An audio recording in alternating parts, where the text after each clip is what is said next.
el derecho nuclear es importante que conozcamos sobre él. Entonces es un placer para la Asociación Salvadoreña de Protección Radiológica que la licenciada Karen Nájera nos dé esta ponencia. Espero que sea de su agrado, puedan obtener el mayor de este tema, ya que es un tema que realmente es bien difícil tener conocimiento de él. Karen Nájera. Hola, muy buenos días. Muy bien, buenos días, Cecilia. Un gusto aquí desde Guatemala. Un saludo y un fuerte abrazo para allá en El Salvador. La verdad es que agradecida por la invitación y pues por compartir un poco, ¿verdad?, de lo que uno en el transcurso de ir trabajando dentro de lo que es el ámbito del uso de radiaciones ionizantes, energía nuclear. Es importante, ¿verdad?, que todos los profesionales tomen en cuenta y la importancia del uso de estas y cómo afecta. Y como tú bien lo decías, diste un poco del mensaje que al final es lo que queremos dejar. Esta charla que vamos a dar en esta mañana pues es una breve introducción, ¿verdad?, de qué es derecho nuclear. Claro, esta es una rama del derecho que es muy poco conocida, por lo menos en países centroamericanos como los nuestros. Por lo menos en Guatemala, cuando yo estudié, nunca se habló de este tema, desconocíamos, muchos estudiantes hasta hoy en día desconocen que hay leyes, por lo menos en nuestro país, que respaldan el uso de radiaciones ionizantes y se desconoce. Y si los mismos estudiantes y también profesionales del derecho en mi país desconocen, quiere decir que no hay una cultura, ¿verdad? Y nos está promoviendo, y parte de lo que como asociaciones de protección radiológica buscamos es que haya una cultura, y de eso vamos a hablar, porque el derecho nuclear trata que sea también para todos los ámbitos sociales, ¿verdad? Para todos los profesionales y personas que formen parte o que estén en este ámbito, ¿verdad? El uso de las radiaciones ionizantes o energías nucleares. Y pues bienvenidos a cada uno de ustedes. Como bien lo decía al principio, tal vez va a ser un poco, tal vez muy técnico, pero voy a tratar, ¿verdad?, de poder explicarles. Traigo algún ejemplo de la importancia también del impacto que genera el que no hayan normativas regulatorias en nuestros países donde se pueda resguardar la vida, la salud, la integridad y el medio ambiente de lo que puede provocar algún accidente. Y también los accidentes se derivan por falta de conocimiento. Muchos de los accidentes que han surgido con el uso de radiaciones ionizantes, energías nucleares, es porque los que forman parte o laboran dentro de estas áreas muchas veces desconocen, ¿verdad? Entonces la importancia de conocer, pero también saber cómo legalmente sí se puede actuar, ¿verdad? Y cómo sí hay normas que amparan a aquellos que pueden ser víctimas o que pudieron haber estado sobreexpuestos porque hubieron negligencia por parte de los que son encargados de velar y resguardar. Y entendamos que no solo son los gobiernos o el órgano regulador, sino también influye en quienes forman parte de los que elaboran. Todos tenemos que tener conocimiento, eso es parte de una cultura en protección radiológica. Claramente, el derecho nuclear también establece normas y fija estándares, ¿verdad?, y requisitos para las instalaciones, los equipos y el personal que trabaja con radiaciones. Por eso, en la Asociación Salvadoreña, el seminario que vamos a recibir lo tenemos como gran importancia. Te damos las gracias, Karen, por darnos la siguiente ponencia y comenzamos. Bueno, claro, voy a compartir.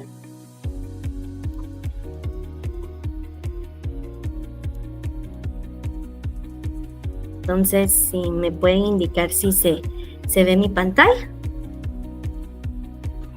Sí. Ok. Permíteme. ¿Me indican si ya se ve?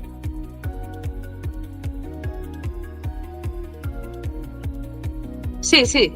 Ok, Bueno, como para empezar, yo pertenezco a la Asociación Guatemalteca de Protección Radiológica. El día de hoy pues voy a hablarles un poco sobre la introducción al derecho nuclear, que es cómo se motivó realmente crear esta parte del derecho que muy poco se conoce y que es parte que toda la población a nivel mundial conozca, y quién es el órgano encargado, ¿verdad?, de dirigir sobre este tema. Esto lo vamos a hablar hoy. Voy a darles algunas pautas y también vamos a tocar algunos ejemplos, ¿verdad?, de lo que ha sucedido real y que muchas veces desconocemos, y esto es por una falta de cultura en la seguridad y protección radiológica. Como bien lo decía mi antecesora Cecilia, ¿verdad? Mi nombre es Karen Estefany Nájera Castillo, soy abogada y notaria. Actualmente tengo una licenciatura también en ciencia política con orientación en políticas públicas, y pues parte de lo que me ha motivado es ver la problemática que en mi país existen muy poco ordenamiento jurídico con respecto a lo que es a proteger y dar la seguridad a todas las personas con el uso de las radiaciones ionizantes. Tenemos que tener en cuenta que cuando hablamos de un derecho nuclear se habla del uso de energías nucleares, pero también de radiaciones ionizantes, y en la mayoría de países, por lo menos en mi país, se utilizan más las radiaciones ionizantes. Esto lo vamos a encontrar más en equipos de diagnóstico médico, dental, veterinario e incluso de industria, pero recuérdense que las energías nucleares ya es lo que nosotros vemos como los centros nucleares, ¿verdad?, donde se trabaja las energías. Entonces va a depender de cada país y cada estado la necesidad, y sobre la cual pues va a ir utilizando las normativas y las pautas que ha decretado el órgano encargado de velar porque se dé esa seguridad. Y de esto es lo que vamos a hablar hoy un poquito, para que ustedes sepan quién es el órgano y qué debemos de saber con respecto al derecho nuclear. Algo muy importante que debemos de tomar en cuenta es que el órgano principal de donde se deriva todo lo que es toda esta normativa, donde se han creado programas, convenios, y que pronto lo vamos a ir viendo, es el Organismo Internacional de Energía Atómica, que es la OIEA en nuestras siglas, que es en español, pero en inglés ustedes pueden ver es la AIEA. Y como bien lo decía al principio, este es un órgano internacional que su objetivo se creó para que se pueda promover el uso específico de la energía nuclear y evitar cualquier circunstancia que éstas puedan ser utilizadas con un propósito de armas nucleares. Esto lo vemos desde que surgió la bomba atómica, ¿verdad? Este organismo surge también por una necesidad. Entonces es importante que tomemos en cuenta que el órgano principal a nivel internacional es la OIEA, y pues este organismo fue constituido en 1957. Su sede y laboratorio nuclear está en Viena, Austria, y pues es una organización autónoma de las Naciones Unidas. Actualmente está conformada por 177 Estados miembros que se interesan o que tienen un interés con el uso del uso de energía nuclear o también de radiaciones ionizantes. Quiero traerles también algo muy en cuenta, que como sé que aquí hay de muchos países y tal vez desconocemos un poco sobre este organismo internacional, algo bien importante y que quería poner en énfasis es que la OIEA tiene una oficina de asuntos jurídicos. Esta oficina es la que se dedica a ayudar a todos los estados miembros que estén interesados en crear normas, reformar o derogar normas que sean de uso nucleares en sus países o que puedan redactar, y esta oficina pues ayuda a los estados miembros que quieran modificar o bien crear normativas, dependiendo el uso que quieran darle, ¿verdad?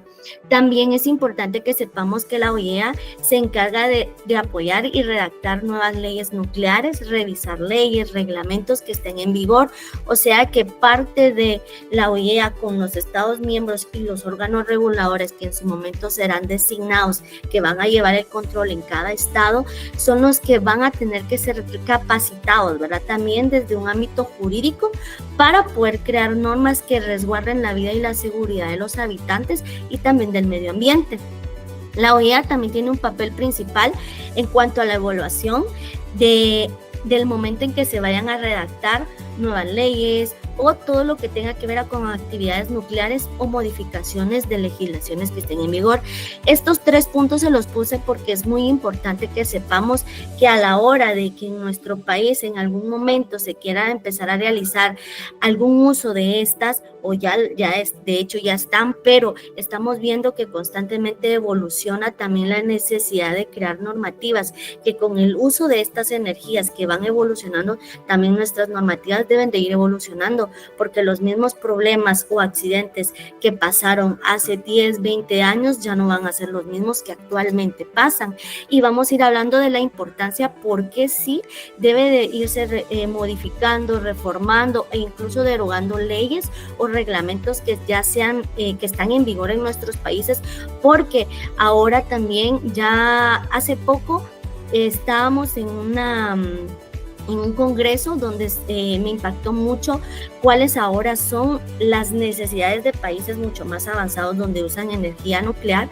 en donde ellos ya no solo ven el impacto que puede generar el que un equipo no sea dado de baja, no sea enviado a un lugar donde se vaya a recibir, donde se pueda desmantelar, sino que ahora ellos ya ven una necesidad del robo de algunas sustancias o algunos equipos que pueden generar accidentes radiológicos, y que de esto vamos a ir hablando, y por eso es que es importante, ¿verdad?, que sepamos que aún seamos juristas del derecho o personas con otra profesión, pero que estamos trabajando en este ámbito, debemos de saber de la importancia de que hayan normas, reglamentos que resguarden muchas situaciones que pueden darse, porque ahora, como les decía al principio, ya no es solo accidentes que pueden pasar dentro de un hospital, sino también el robo, ¿verdad? O qué pasa con los desechos radiactivos que también surgen en hospitales, en centros. Entonces, todo esto va a ir evolucionando, y por ende también las normativas deben de ser más rigurosas para evitar accidentes que puedan ser lamentables dentro de un país.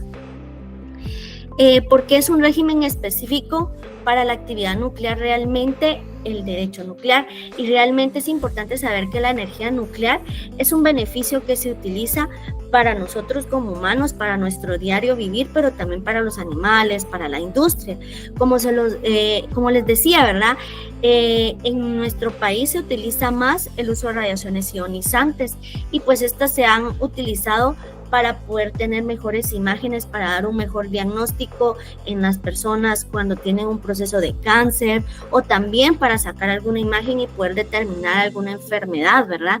Y también esto pasa en los animalitos cuando también se sacan radiografías. Por eso es que se habla del uso de las energías, es tan grande que no solo se basa en el uso humano, sino también en los animales y en la industria también, y en la investigación.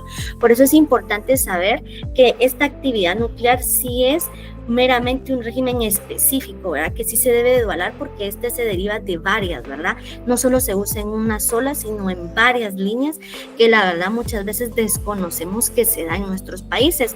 También la energía nuclear tiene un riesgo especial para la salud y la seguridad de las personas. Es como lo que les decía, los accidentes, ¿verdad? El no cuidar, el aseguramiento también de los equipos, de todo lo que se vaya a utilizar y que tenga el uso de energías y también de radiaciones ionizantes. Por eso es importante que sea específico ese régimen y se pueda determinar, y de ahí deriva el tercero, que es el marco legal e institucional.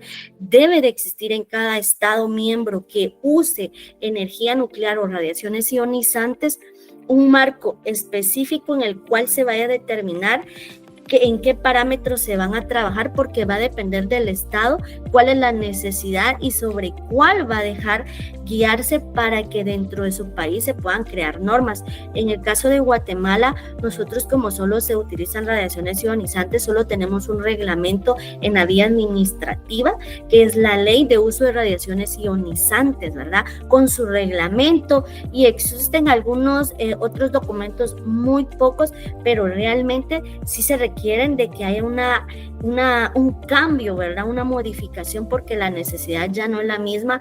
Estas normativas en mi país se crearon en el año 60, en 1960, a la actualidad estamos hablando, en el 60, estamos hablando de ya varios años en los cuales ya afecta y ya no es la misma realidad, ¿verdad? Entonces, por eso es que es importante que vayamos evaluando también nosotros como juristas o también como personas que trabajamos en este ámbito de saber, ¿verdad?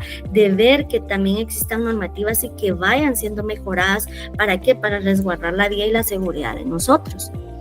Algo bien importante que tenemos que saber que la OIEA tiene una asistencia legal y cuáles son esos programas y capacitaciones. Ustedes pueden ingresar a la página de la OIEA y van a ver que hay programas, capacitaciones que pueden ayudar a las personas que forman parte de esos estados miembros o también de los órganos, ¿verdad?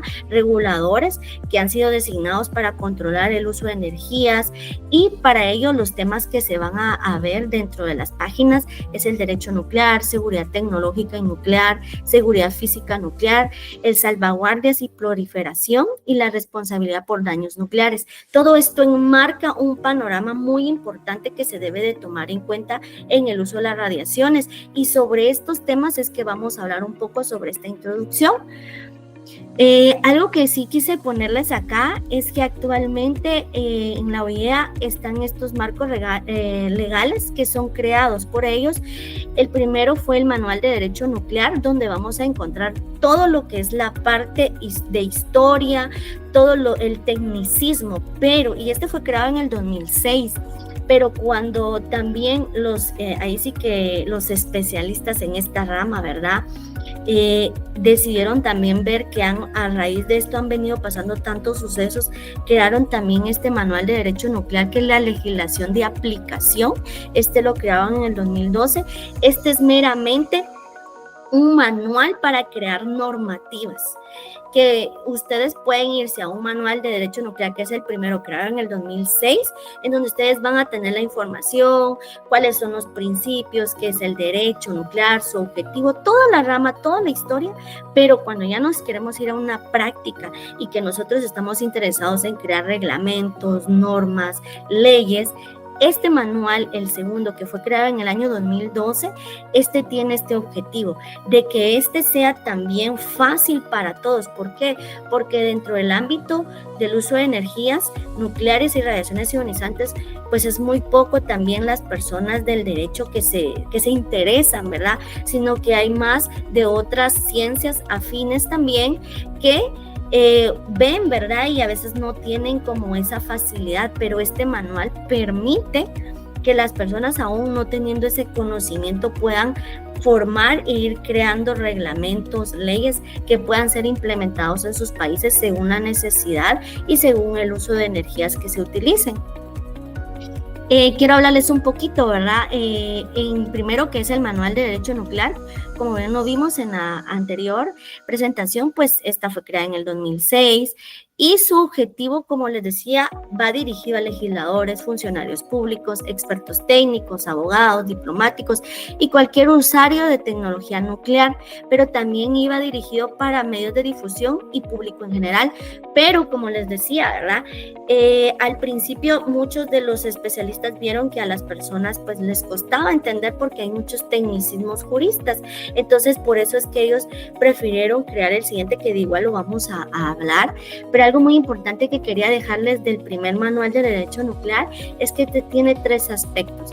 Y el primero es, siempre, si ustedes ven, los primeros 2 es siempre apoyar a las personas que forman parte de los estados que están en el uso de radiaciones ionizantes y energía nuclear, es poderles ayudar en esos marcos jurídicos para que se puedan desarrollar y elaborar normas que vayan a permitir realizar actividades nucleares y por lo mismo se vaya a proteger la vida y la seguridad de las personas a través de que se puedan crear normativas que sean coherentes y eficaces, siempre tratando de que esté dentro de un régimen legal, ¿verdad? Que pueda ser aplicable, y esto lo vamos a ir viendo también.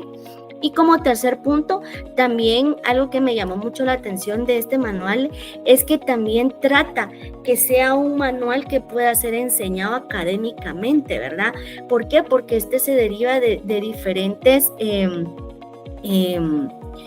¿cómo se podría decir? De diferentes áreas, toca diferentes áreas como qué es el derecho nuclear, cuáles son sus principios, cuál es su objetivo, pero luego ya se va a quiénes son los órganos reguladores, luego también cuáles son las obligaciones, habla también de la instalación de equipos, también habla del licenciamiento, de quiénes pueden obtenerlo. Entonces da un parámetro bastante grande que a la hora de crear una normativa para nuestro país, esta no sirve porque realmente es una guía, y eso es lo que parte de lo que se buscaba al crear este manual de derecho nuclear. Por eso es importante que muchos de los que tal vez dicen, bueno, yo no conozco un poquito, pueden descargarlo desde la página de la OEA, pueden googlearlo también, escriben manual de derecho nuclear del año 2006 y les va a salir, lo pueden descargar. Este es completamente gratuito y está en diferentes idiomas, ¿verdad? Un último punto que también quiero tocar sobre este manual es que es fundamental que sepamos que no hay un modelo único referente al uso de energía nuclear o radiaciones ionizantes que se pueda decir, ¿por qué? Porque como se los decía al principio, siempre van a haber situaciones o incidentes que probablemente no puedan estar enmarcados en estos manuales, en convenios, tratados, y por eso se habla de que no puede existir un único modelo, ¿verdad? Porque como les decía, también el uso de las radiaciones, el uso de energía nuclear va cambiando y por ende los accidentes, las circunstancias que puedan darse, pueda que nunca se hayan dado y sean nuevas. Por eso es que puede ser siempre cambiante, pero es importante que constantemente nosotros que formamos parte o trabajamos dentro de este ámbito sepamos, ¿verdad?, cuáles son las nuevas y tratar que también el Estado miembro, el órgano regulador, también promueva nuevas leyes que beneficien la seguridad de todos los que trabajan en estas áreas, pero también de las personas que pueden ser afectadas, ¿verdad?, desde el ambiente hasta todo el público en general. También ahora les quiero hablar un poco del segundo manual de derecho nuclear, que es la legislación de aplicación, que fue publicado por la OEA en el año 2012. Si ustedes ven, son 6 años de diferencia. Cuando yo leía esto era bien interesante porque los estudiosos en este tema, ¿verdad?, los preparados que están inmersos en esto, ellos decían que vieron que dentro de estos 6 años hubo un gran impacto, que vieron que el manual ayudaba, sí, pero no todos lo podían entender, no todos lo podían llevar a la práctica. Entonces, la importancia de crear un manual que fuera más entendible para todo el público. ¿Por qué? Porque era lo que les decía, ¿verdad? Muchos de los que están en este ámbito muchas veces no saben de las normativas, de crear normas. Entonces, se va perdiendo y a veces se crean normas que en algún momento tienen algunas lagunas, ¿verdad? Y esto permite que no sea aplicable, y por eso es que es importante que se crean unas normas que puedan tratar de encuadrar lo mayor posible todos los riesgos y cómo de salvaguardar la vida de todos, ¿verdad? Y de los habitantes del medio ambiente. Y por eso es que es importante saber que este nuevo manual incluye y reconoce la importancia que todos los Estados miembros puedan crear también programas que les permita promulgar nuevas leyes que van a fundamentar el uso de esta tecnología nuclear de forma pacífica, ¿verdad? Y como les decía, resguardando la seguridad tanto física pero también tecnológica, que vamos a hablar de eso porque ustedes decían, bueno, ella habla de esto, pero vamos a ir ahí sí que desgranando poquito a poquito cada concepto para que vayamos entendiendo. También nos habla de que uno de los objetivos, y se los puse acá, encierra 2 objetivos este manual de aplicación, y realmente el primero es la redacción, que esta redacción, como les decía, no puede ser solo única, puede variar según la necesidad y también la implementación, ¿verdad?, del uso de las energías nucleares como radiaciones ionizantes, pero su objetivo es que esa redacción sea eficiente y eficaz y que pueda ser ajustada al marco jurídico nacional, pero también internacional, y reglamentos que formen parte. ¿Para qué? Para que exista un programa nuclear bien objetivo y bien establecido y bien aplicable y bien asegurado, ¿verdad? Eso es parte de lo que busca también este nuevo manual. Y como segundo también dar ciertos requisitos y ordenamientos jurídicos bien establecidos que vayan conforme a la norma nacional. ¿Para qué? Para que no hayan contradicciones y sea un uso a través de estas normativas que se vayan a crear para el uso de energías nucleares y radiaciones ionizantes sean armonizantes y coherentes, ¿verdad? Como se los decía, según nuestros marcos. ¿Por qué? Porque vamos a ir viendo que al usar estas energías, esto genera obligaciones, pero también genera derechos. Pero dentro de las obligaciones también hay consecuencias que pueden impactar desde una vía civil, como desde una vía penal, como desde una vía administrativa, que esto lo vamos a ir viendo y esto va a depender según también el Estado cómo implemente las normativas y qué tipo de energías va a utilizar.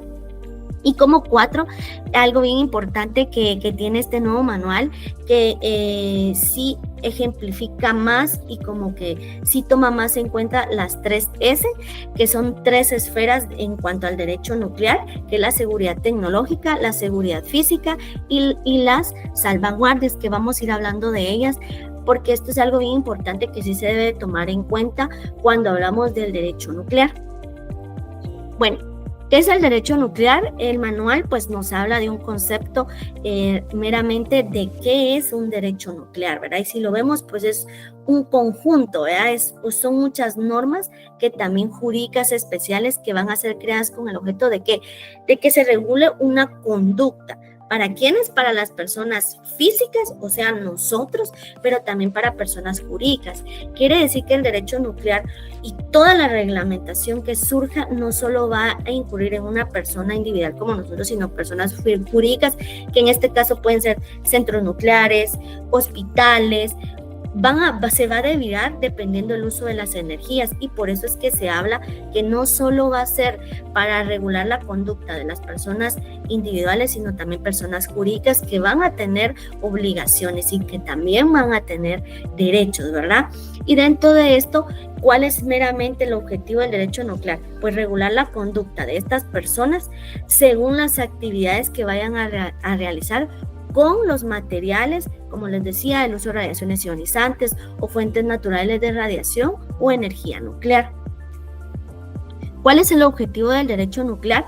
Realmente su objetivo es un marco legal, enmarcar que haya un marco legal que tenga actividades rígidas que vayan relacionadas con el uso de la energía nuclear, con las radiaciones ionizantes, con el fin de que se proteja a los humanos, a la propiedad y al medio ambiente. Si vemos acá ya nos enmarca que se trata de buscar 3 ejes, ¿verdad? De proteger a los humanos, la propiedad y el medio ambiente. Por eso es importante que sepamos que el derecho nuclear, muchas veces tal vez creerán muchos que eso es solo para los que trabajan en centros nucleares. No, porque como también vemos está el uso de radiaciones ionizantes que también se utilizan en un diario vivir, digámoslo así, como en los centros hospitalarios, ¿verdad? Para dar un diagnóstico en equipos de tratamiento de cáncer. Hay tantos lugares en los que están inmersos el uso de radiaciones ionizantes que a veces no vemos el impacto, y por eso es que es importante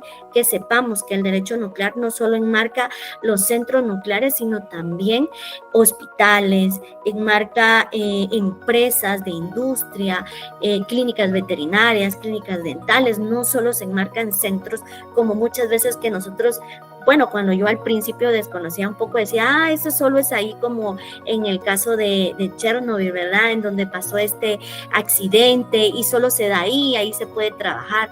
No, ahora cuando ya vemos, hay muchas cosas que es utilizada las energías nucleares y también las radiaciones ionizantes, y por eso es que el derecho nuclear es tan amplio que se requiere, ¿verdad?, de saber que no meramente se refiere a una línea, sino hay varias líneas en las cuales se requiere que hayan normativas que resguarden la vida y la seguridad de todas las personas y del medio ambiente.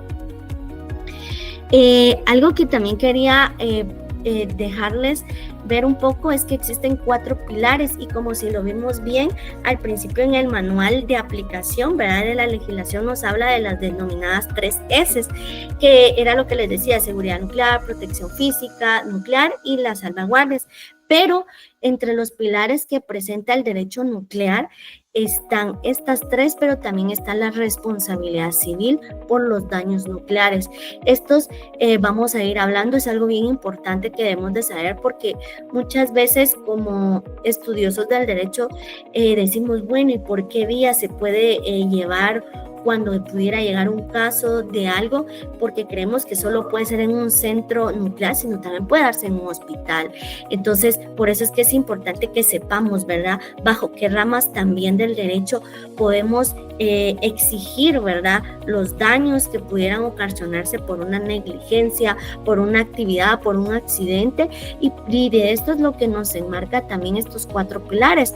El primero, que es la seguridad nuclear, que va referente a los trabajadores, población y medio ambiente. La seguridad lo que va a buscar es que hayan protocolos, medidas, que el mismo, voy a poner un ejemplo, que el mismo centro nuclear tenga protocolos, programas, convenios que permitan que los trabajadores puedan estar asegurados por diferentes accidentes, posibles situaciones, pero también cómo actuar en algún accidente y cómo esto puede tratar de que no afecte a la población o al medio ambiente en un gran impacto, ¿verdad? O sea, de esto se trata la seguridad nuclear.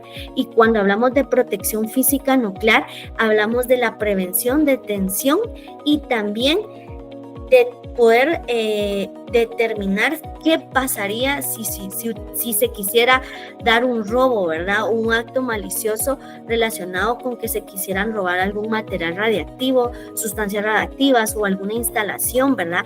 Esta protección física nuclear, hace poco cuando nosotros fuimos igual a un congreso, me impresionó la forma de cómo Brasil ha creado protocolos de prevención, de detención en cuanto a robos, en cuanto a qué sucede si un camión que transporta alguna sustancia radiactiva, algún material radiactivo, cómo va a actuar no solo la empresa encargada, porque son empresas que se encargan de transportar, como también el equipo de seguridad. ¿Qué seguridad es la que si esa empresa de seguridad también está entrenada para saber cómo actuar, pero también cómo la misma Policía Nacional Civil, cómo también la población puede actuar durante un suceso como esto? Si esto lo vamos a ir viendo más adelante, porque se ha dado a veces. Nosotros creemos que como en nuestro país no se da eso, no existe, ¿verdad? Sí se da, hay casos bien cercanos, no muy lejanos de años, que se ha dado, ¿verdad? Y que vamos a hablar de ello, ¿verdad? Y que es importante que sepamos que sí se da, que sí existe, y que por eso también debemos de preocuparnos de que en nuestros estados, nuestros gobiernos se preocupen porque existan normativas que resguarden la vida y la seguridad, pero que se dé la prevención y detención de cualquier acto malicioso que pudiera afectar a toda la población. Y la tercera que es también muy importante, es las salvaguardias, que es garantizar que todo material nuclear no se desvíe. ¿Esto a qué se refiere? A que sean creados en armas nucleares, en otros dispositivos. Esto más que todo, esta surge también porque en otros países ya se ha empezado a dar que quieren robarse ciertos materiales para crear armas, ¿verdad? Esto es más en países en conflicto, como podemos verlo en Pakistán, en Irán. Entonces, por eso es que se han creado tantas normativas también, y esta es la importancia de uno de los pilares del derecho nuclear, de resguardar. Yo cuando estuve hace poco también en este mismo congreso y veía todos los protocolos y todo lo que han creado en países grandes, yo decía, wow, en mi país es tan fácil que alguien pueda entrar a un hospital, se robe una fuente y sea llevado y genere un impacto, y en mi país esto no lo van a poder hacer. Y realmente así están muchos países que estamos en desarrollo y que tal vez no tenemos como una amplia idea de lo que puede ocasionar el que no hayan normativas que resguarden todo estos sustancias radiactivas, instalaciones, materiales. ¿Por qué? Porque también recordemos que el uso de armas, eso también genera que también quienes roban, ¿verdad? Y que las quieran utilizar, o sea, ellos también van creciendo y van sabiendo qué pueden utilizar, y esto es algo que en nuestros países ya debería de tomarse en cuenta, porque es tan fácil poder entrar a un centro hospitalario y hacer muchas cosas y llevarse algunas sustancias o algunos materiales, ¿verdad?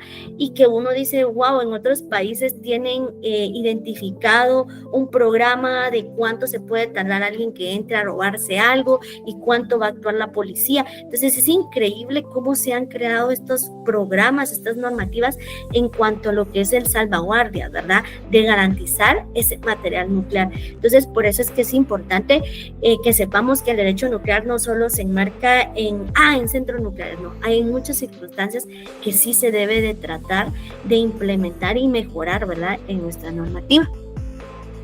El derecho nuclear tiene varios principios, entre ellos, pues yo les puse, ¿verdad?, el principio de seguridad tecnológica, el de seguridad física, el de responsabilidad, que es uno de los más importantes y que vamos a hablar, el principio de autorización, control continuo, compensación, desarrollo sostenible, el cumplimiento, independencia, transparencia y cooperación internacional. Yo voy a ir hablando de los que considero que son importantes que tomemos en cuenta. Claro que es importante, ¿verdad?, que sepamos cada principio cuál es su objetivo y qué es lo que busca, ¿verdad?, unificar dentro del derecho nuclear para que pueda ser expandido y podamos tratar de dar esa seguridad, ¿verdad?, esa protección a todas las personas y también al medio ambiente. Entonces, voy a hablarles del principio de seguridad tecnológica. Este principio realmente busca que se resguarde realmente y se permita prevenir cualquier accidente, que es decir, que cuando en un centro nuclear se tiene el uso de energías nucleares, tengan programas, convenios, todo lo que vaya a permitir que se pueda resguardar y evitar accidentes. Esto ha surgido desde el hecho de lo que pasó en Chernóbil, cuando fue lo de este centro nuclear, ¿verdad? Cuando nosotros vemos la historia, fue puramente una consecuencia de ciertas acciones que al final llevaron a un accidente. ¿Que pudo haberse preveído? Sí. Pero esto hace entonces la necesidad de que exista una seguridad tecnológica en cuanto a qué pasa si se va la energía, en qué pasa si hay una explosión. A esto se refiere meramente la seguridad tecnológica, de prevenir cualquier accidente que pueda afectar y que no se vuelva a dar lo que pasó en Chernóbil. Por eso es que este principio es lo que trata, ¿verdad?, de que todo centro nuclear que tenga el uso de energías nucleares pueda prevenir todos estos accidentes que al final, si lo vemos hasta hoy en día en esta área donde estaba este centro nuclear de Chernóbil, pues aún no es habitable, ¿verdad? Entonces son muchas cosas que lo que se ha buscado a través de este principio es resguardar y que no vuelva a darse. Y también una comparación que nos da con la seguridad física, que es otro de los principios, es que este busca prevenir los actos deliberados que puedan provocar los daños a las instalaciones o dar lugar a robarles materiales. Aquí ya no solo vemos como ya nos hace más referencia a algo más externo, que puede ser un acto, es decir, que ya personas maliciosas quieran entrar a un lugar y robarse algunos materiales radiactivos, algunas fuentes. Entonces, por eso es que se crea también este principio de seguridad física, pero muchos creemos que tal vez es para el ser humano, pero no, es realmente para resguardar los materiales nucleares, ¿verdad? ¿Cómo podemos resguardar y la seguridad y cómo podemos evitar? Y algo que me sorprendía mucho cuando yo escuchaba justo sobre la seguridad física, decía, el objetivo es tratar de que la persona que se quiera robar algún material radiactivo le cueste y sea tanto que se tarde para que esto dé lugar a que puedan llegar los policías de seguridad, la Policía Nacional, todos los que puedan intervenir, y el objetivo es evitar que se vayan a robar o que pase algún daño, ¿verdad? A eso se refiere más que todo el principio y pues la seguridad física. Algo bien importante que quisiera tomar en cuenta en cuanto al principio de seguridad tecnológica, y como se los hablaba al principio, este se deriva de otros principios subsidiarios, que son el de prevención, pretensión y precaución, que era lo que les decía, ¿verdad? La seguridad tecnológica, esta va a resguardar en sí todo el lugar, por eso es que busca tener ese principio de prevenir cualquier circunstancia que pueda darse, pero también de proteger tanto a todo el personal que está dentro como también a los materiales, que esto va de la mano con la seguridad física, y la precaución, ¿verdad? Que va de la mano con tener imágenes que vayan poniendo que es peligroso, donde no va a estar. Esto es para que haya una precaución también para los que trabajan en el área y que se puedan evitar cualquier accidente. Esto es lo que marca en sí el principio de seguridad tecnológica. Luego tenemos el principio de seguridad física, que ya se los había ampliado un poquito al principio, ¿verdad? Pero algo que me llamaba mucho la atención del principio de seguridad física también, y que era lo que les hablaba, ¿verdad? Que es proteger los materiales y justificar todo tipo, toda cantidad de material que se vaya a ser transportado, que pueda ser utilizado. El objetivo es resguardarlo. ¿Por qué? Porque era lo que hablamos, evitar que sea robado, evitar que sea utilizado para actos maliciosos que pueda atentar con la vida de la población.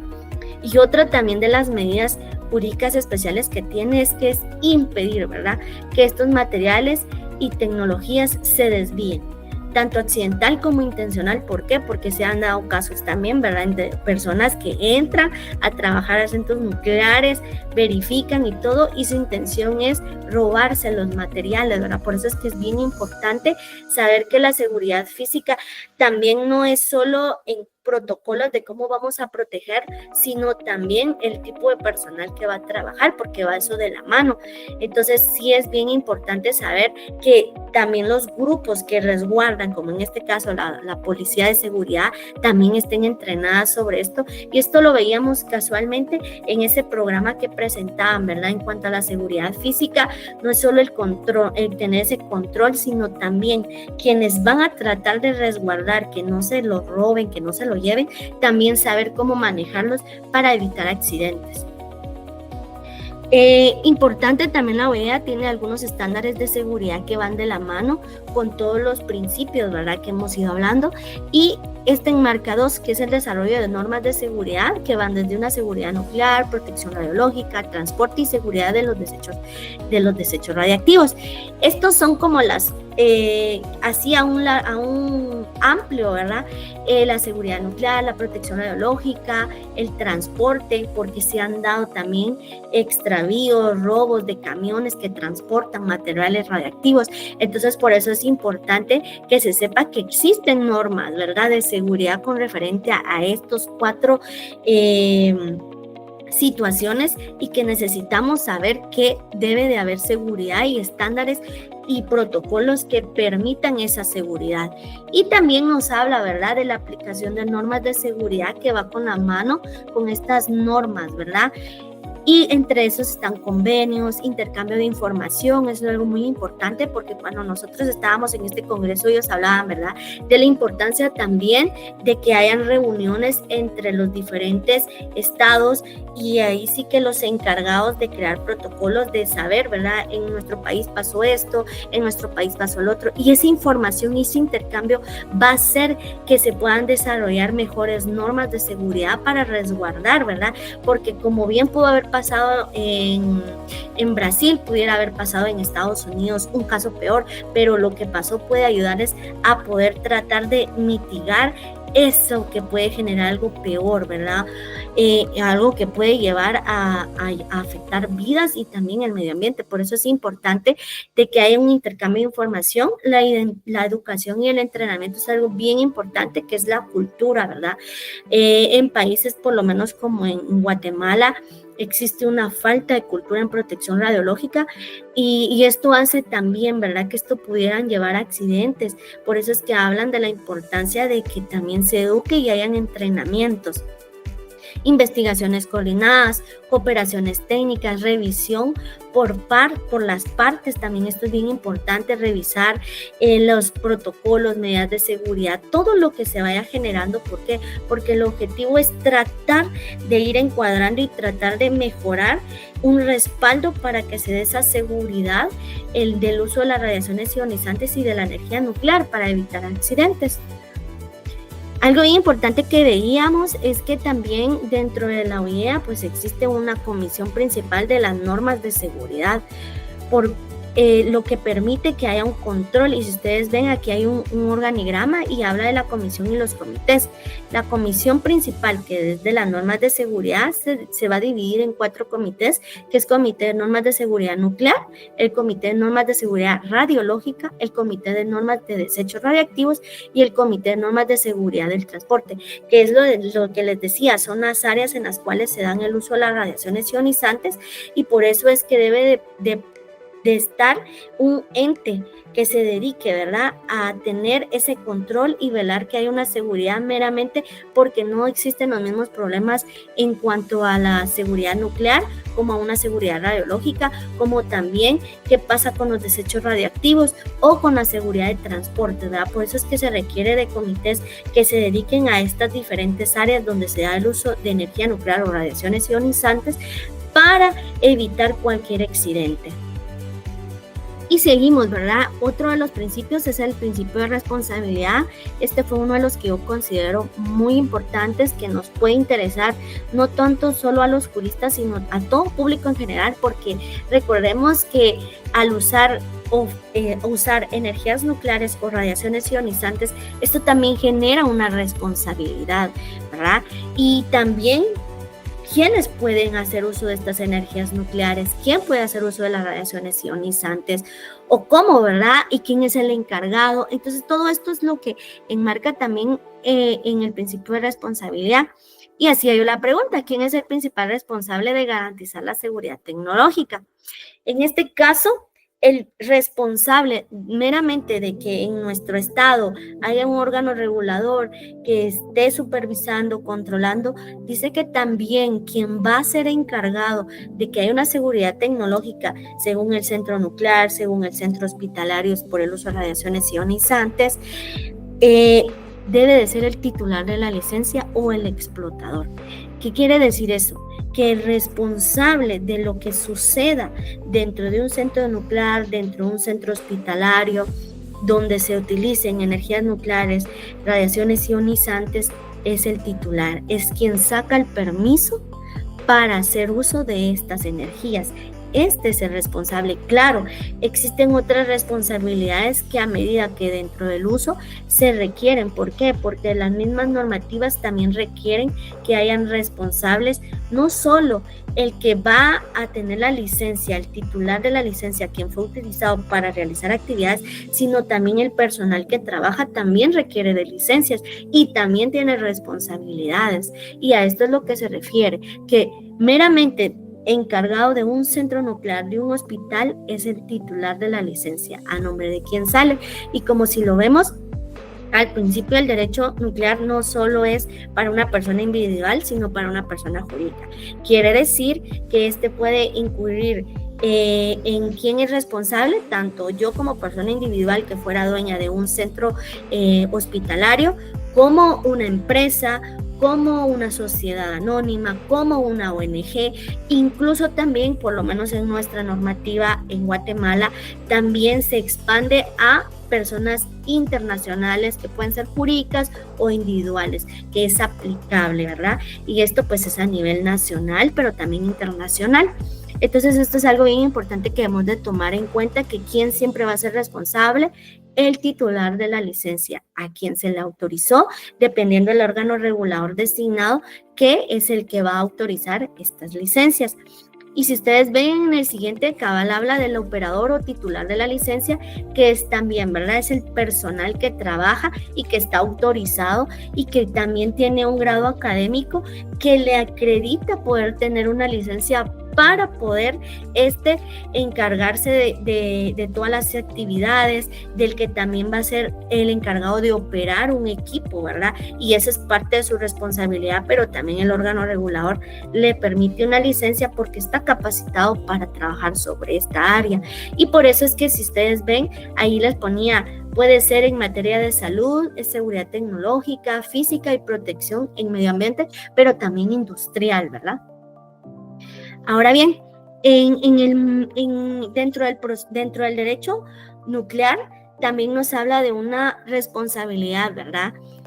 Pero ya no solo nos habla de una responsabilidad meramente única, sino también una objetiva. Y de esto vamos a ir hablando, como se los dije al principio, en el principio de responsabilidad, ¿verdad? Aquí ya nos habla de que una responsabilidad específica es toda persona individual o jurídica que sea titular de una licencia, que realice cualquier actividad que tenga que ver con fuentes de radiación ionizante o también el uso de energías nucleares o sobreexposición de radiaciones ionizantes es responsable. Un ejemplo que puedo darles más, que es lo que se da más en mi país, es en los centros hospitalarios, ¿verdad?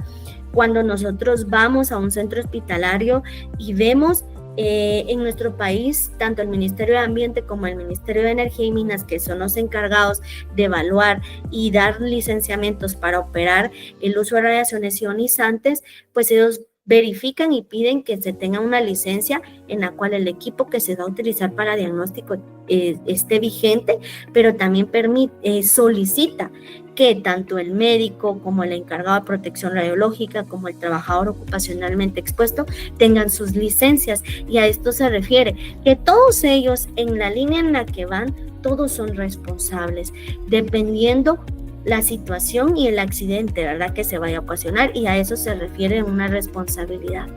Ahora bien, cuando hablamos de una responsabilidad objetiva, esta responsabilidad objetiva dice que es meramente el explotador de la instalación. ¿Y esto qué quiere decir?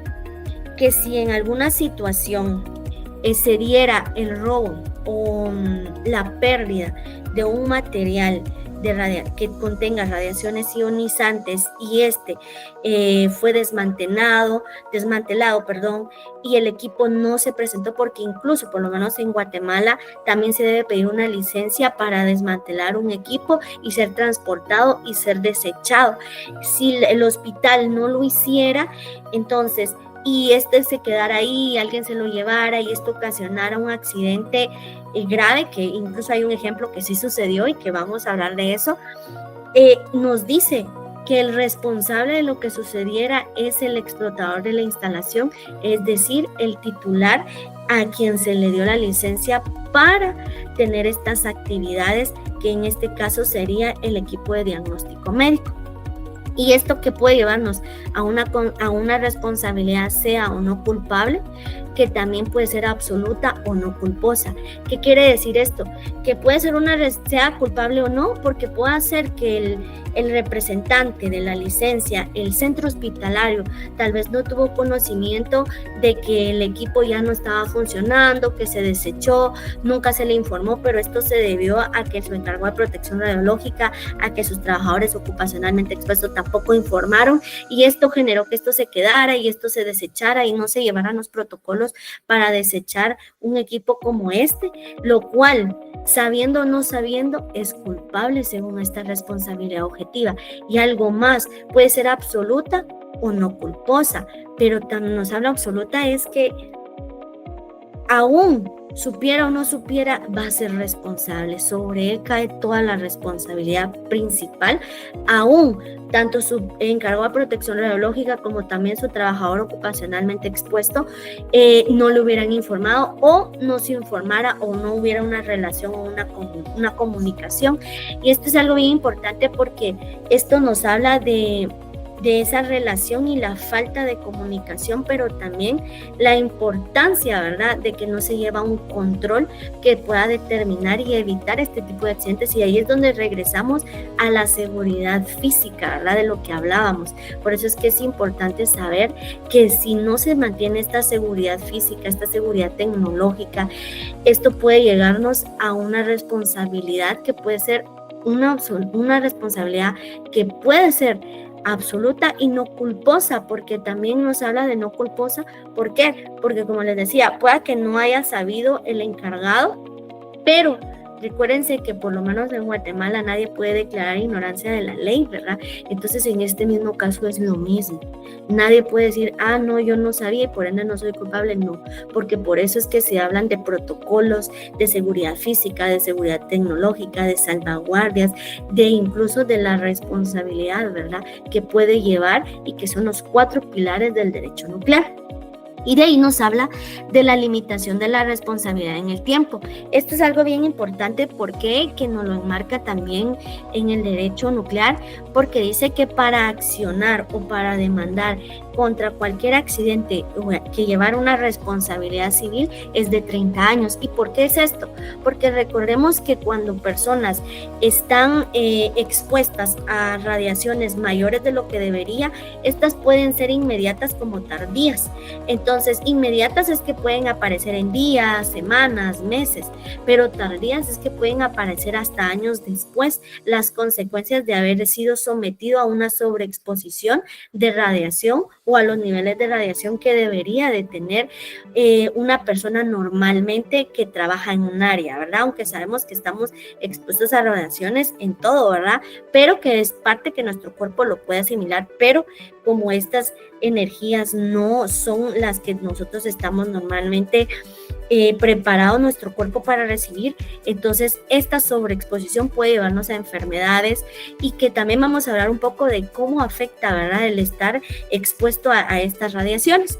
Y de ahí tenemos, en otro caso también, habla que puede darse un máximo de tiempo también hasta 10 años, esto va a depender, ¿verdad? Pero meramente una responsabilidad civil puede ser de 30 años y en estos otros casos que nos habla acá de 10 años puede ser meramente penal, puede ser meramente también administrativa, dependiendo, ¿verdad? Porque recordemos que, como les decía, no todas las consecuencias de una sobreexposición pueden ser inmediatas.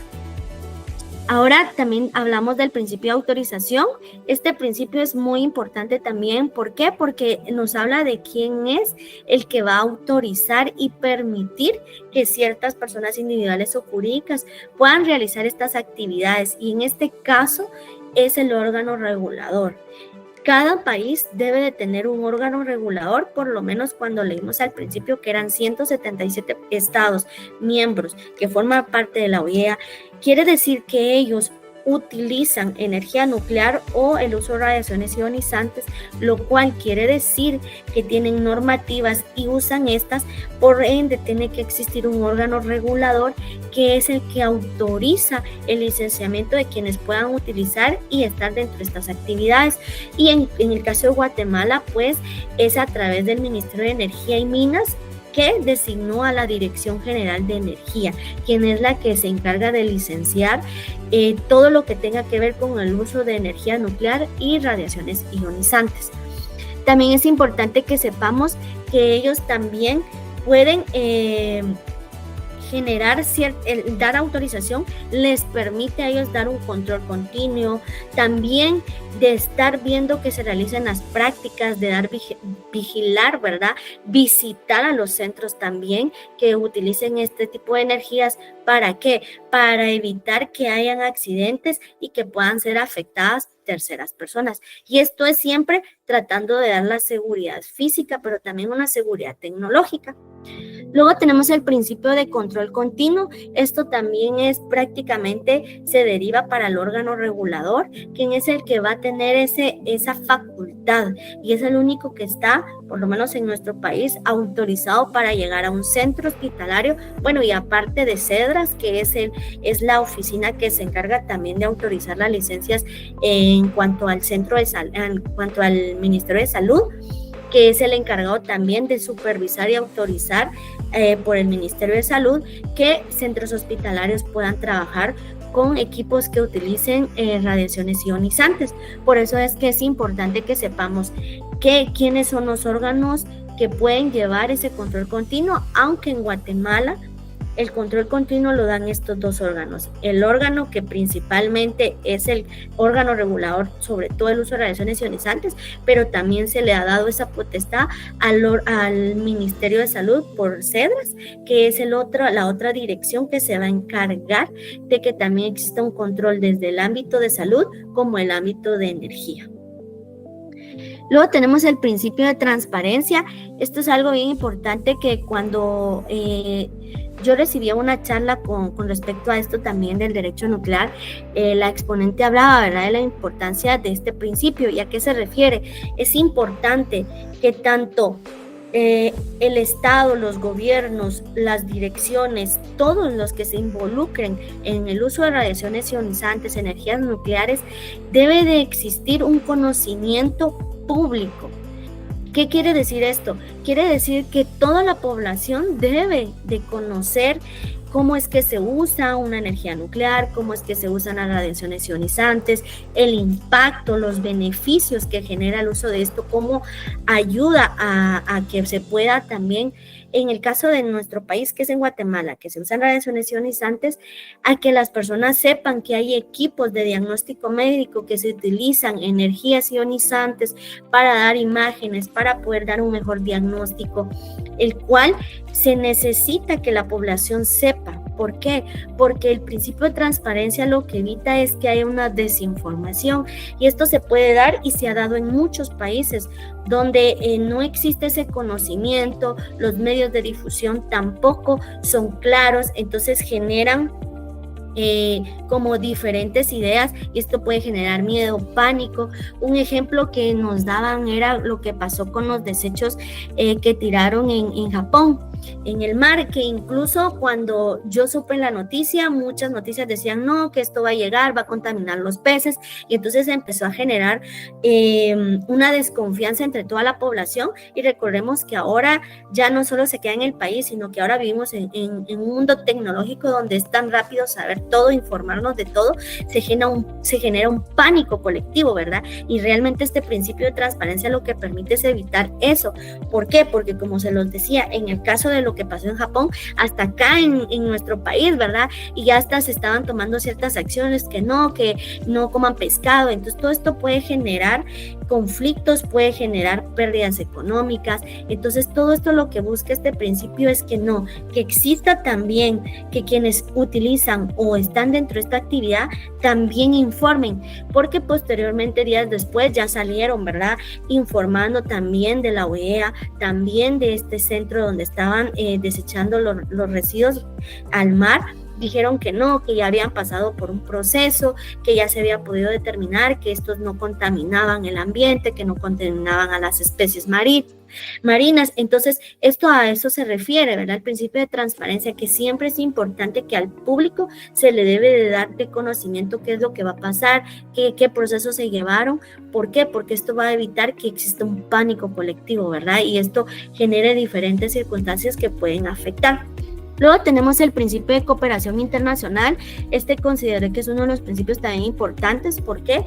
Porque recordemos que debe de existir una cooperación internacional. Así como nosotros como Asociación Guatemalteca de Protección Radiológica, también formamos parte de una asociación que forma parte de diversas asociaciones a nivel latinoamericano, en la cual existe una cooperación donde se busca que también se pueda realizar ciertas actividades como lo que estamos haciendo hoy, donde se pueda dar un conocimiento, donde se pueda hablar y se armonice sobre políticas, programas que vayan a ayudar a la población, pero también a los gobiernos, ¿verdad?, que desconocen sobre este tema, pero también de los riesgos que pueden ocasionar. Y de esto se trata también, que los Estados miembros tengan, y de hecho la OEA hace simposios, hace también convocatorias a todos los países estados para que hablen, armonicen sobre las políticas, sobre los programas, sobre las medidas de seguridad, tratando de expandir la información dentro de los estados y que estos estados también extiendan la información sobre la población y también sobre las personas que trabajan en estas áreas, ¿verdad? Y esto es lo importante de este principio de cooperación internacional.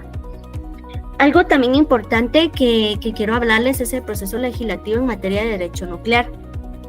Esto más que todo es un proceso que nos va a permitir a nosotros, como parte de este ámbito en el área jurídica, saber que hay un proceso legislativo que enmarca el derecho nuclear y que se debe de tomar en cuenta.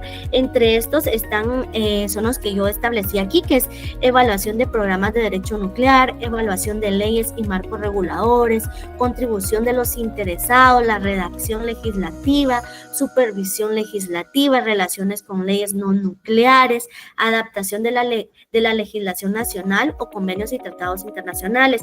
Si vemos acá, enmarca una diversa de situaciones que debemos de tomar en cuenta a la hora de que nosotros queramos crear alguna normativa.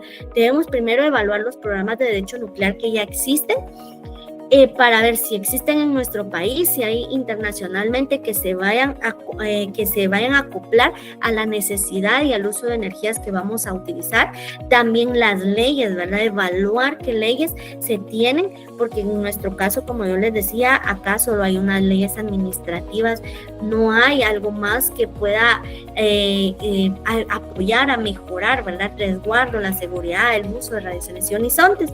Pero como hay países que sí, ¿verdad? Como Brasil tiene una cantidad de leyes increíbles, incluso si no estoy mal, creo que era en Venezuela, un expositor hablaba que en su código civil ya tienen ciertos artículos que hablan referente al uso de radiaciones y uso de energía nuclear, ¿verdad? Entonces, por eso es que es importante que también como que se evalúe entre otros países qué existe dentro de su marco legislativo para que también pueda ser usado y también de cierta manera encaje con lo que nosotros queremos usar y realizar. También habla de la contribución de los interesados, todos los que formen parte. Es importante que dentro de un proceso legislativo no solo estén los interesados en el uso de las energías, sino que hayan de todas las materias, como abogados, como también politólogos, como sociólogos, médicos, ingenieros, ¿verdad? ¿Por qué? Porque estamos recordándonos que esto enmarca un sinfín de uso de la energía y esto va a depender también de lo que se quiera poner en nuestras normativas, y esto va a hacer que una redacción y la creación de una norma sea mejor porque se encuadra todas las necesidades por las cuales se va a utilizar o se quiere realizar una normativa, ¿verdad? Y sobre ello también la adaptación de legislación nacional y convenios y tratados internacionales. Quiere decir que a la hora de crear alguna normativa siempre tenemos que ir de la mano con nuestra legislación nacional. ¿Qué tenemos? ¿Cómo podemos ampararlo dentro de en nuestro caso, la Carta Magna, que es nuestra Constitución, ¿verdad? ¿Qué va de la mano? ¿Cómo podemos articularlo a medida de que se pueda adaptar y no hayan vacíos legales en la creación de una normativa, pero también como lagunas, ¿verdad? Por eso es importante que a la hora de que se empiece y se tenga la idea de un proceso legislativo, tomar en cuenta esto, ¿verdad?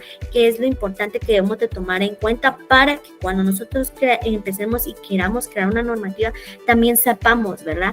Qué es lo que debemos de tomar en cuenta, y también, como se los decía al principio, el manual de derecho nuclear en legislación de aplicación, ¿verdad? Que es cuando, si ustedes lo leen y que lo pueden descargar, ahí van a ver, yo cuando lo miraba muy bonito porque ya nos dice cómo ir creando una norma, cuál puede ser el objetivo, todos los lineamientos los da. Entonces me parece una forma muy buena que puede ayudar si en el caso hay de algunas personas que trabajan en alguna institución pública y meramente quieren ver esto, ¿verdad? Entonces, sí les hago la invitación a que lean ambos manuales, pero uno de los que les va a ayudar es este manual, y de igual manera asesorarse de la oficina jurídica de la OEA, que también les van a dar un montón de información para crear este tipo de programas. También nos habla de elementos de una legislación nuclear nacional integral. Sí, yo les puse este cuadrito, la verdad es que habla de casi todo lo que hemos ido hablando, ¿verdad? Las disposiciones iniciales, el órgano regulador, sus funciones, las personas autorizadas en cuanto a la protección radiológica, seguridad tecnológica, física de fuentes, instalaciones, extracción y procesamiento de materiales. O sea, nos enmarca todo lo que se puede dar dentro de lo que se necesita para una legislación nuclear nacional integral, tener todos estos aspectos. ¿Por qué? Porque esto nos va a permitir enmarcar bien y no dejar como libre algo que después nos pueda afectar y vamos a tener que modificar o crear otra nueva norma. Entonces por eso es importante tomar estos elementos y esto pues parte de lo que la OEA también presenta, ¿verdad? Ahora bien, en cuanto a la dimensión internacional y nacional del derecho, nos habla que está el componente internacional y el componente nacional. Como bien hemos venido hablando, el componente internacional pues son todos los tratados jurídicamente vinculantes y otros instrumentos internacionales no vinculantes. ¿Por qué? Porque la OEA tiene tanto tratados que pueden ser vinculantes y no vinculantes, es decir, que sí se requiere que tenga una relación con nuestra normativa y que otras que no se requieren, por eso es que son vinculantes y no vinculantes. Y también tomar en cuenta los componentes nacionales, que era como les decía anteriormente, ¿verdad? Nuestras leyes, nuestros reglamentos, guías no vinculantes que pudieran haber en nuestros países para que pueda haber una mejor unificación a la hora de crear alguna normativa o que se pueda llevar a cabo ese derecho, ¿verdad? Que se pueda conformar un derecho meramente que nos permita tener todas las ideas que necesitamos entre las leyes, reglamentos y que no hayan contradicciones a la hora de su aplicación. Algo también muy importante es cómo se interpreta el concepto de cultura de la seguridad en el derecho nuclear. Lamentablemente, en muchos países de Latinoamérica se da una falta de cultura en seguridad radiológica y parte de esto que lo que hoy estamos haciendo es crear cultura de seguridad. ¿Por qué? Porque hay mucho desconocimiento con el uso de energía nuclear como el uso de radiaciones ionizantes. Por eso es que se trata de implementar tanto en el derecho nuclear la cultura de seguridad, porque meramente uno de los accidentes y todas las consecuencias que surgen por esto es porque no ha habido una cultura, no hay una cultura. Muchas personas que trabajan incluso en el área desconocen incluso de sus responsabilidades, reconocen de sus obligaciones. Entonces, muchos tampoco desconocen cuál es el papel que tienen dentro de este ámbito en cuanto a la aplicación y al área donde trabajan. Y por eso la cultura de seguridad se define como esas características y actitudes que van a permitir que se pueda organizar tanto a los individuos como grupos que trabajen en esta área con el objeto de que puedan percibir de una manera diferente el impacto de una seguridad, pero también no solo tecnológica, sino física, ¿verdad? Tratando de resguardar la vida y la seguridad de las personas y del medio ambiente. Algo muy importante que hago énfasis en esto de la cultura de seguridad es el concepto, ¿verdad? Que también debemos de tener el concepto de seguridad física, que este es un concepto que también hablamos de la importancia también de generar una cultura de seguridad a los materiales, ¿verdad? Que era lo que veníamos hablando en el principio de seguridad física, ¿verdad? Por eso es que se dice que es un concepto paralelo. ¿Por qué? Porque sí, la cultura de seguridad se refiere a esa seguridad de los individuos que forman parte y su prioridad, pero también a la seguridad física de los materiales que se utilicen. A eso se refiere. También algo muy importante que va de la mano con la cultura de seguridad es que existan y se crean más normas legales, pues que las que no son suficientes las que hay, por lo menos en Guatemala no es suficiente que solo exista una ley administrativa y su reglamento y algunas políticas que existen que realmente no marcan y no dan una seguridad tanto física como el uso de los materiales como también de la seguridad de las personas que laboran en esta área, ¿verdad? Y como último también tenemos la legislación nuclear, debe tomar en cuenta la cultura y las tradiciones jurídicas particulares de cada estado, ¿verdad? Porque no es lo mismo como en Guatemala trabajamos, como se trabaja en El Salvador, como se trabaja en Colombia, como se trabaja en Venezuela, es diferente y a eso se refiere que la cultura va a ser diferente y por eso es que debe tomarse en cuenta también esas tradiciones jurídicas que ya meramente tiene un estado. Algo que también quería compartirles es el organismo regulador y que se los vuelvo a ejemplificar aquí es que en todo estado debe de haber un órgano regulador, y muchas veces los gobiernos designan a través de un ministerio, y este ministerio crea alguna dirección o alguna secretaría que es la que se va a encargar de ser responsable de todo lo que tenga que ver con el marco regulador en el uso de radiaciones ionizantes, en el uso de energías nucleares. Por eso es importante que sepamos que a la hora de que en nuestro país ya se dé el uso de estas, tiene que existir un órgano regulador, y este órgano regulador es el que tiene la responsabilidad de velar y resguardar porque se cumpla con las normativas que ya son establecidas o que van a estar establecidas para que puedan ser primero para que entren en vigor, y dos, para que estas puedan ser aplicadas, ¿verdad? Y que el mismo órgano, que es el órgano regulador, las aplique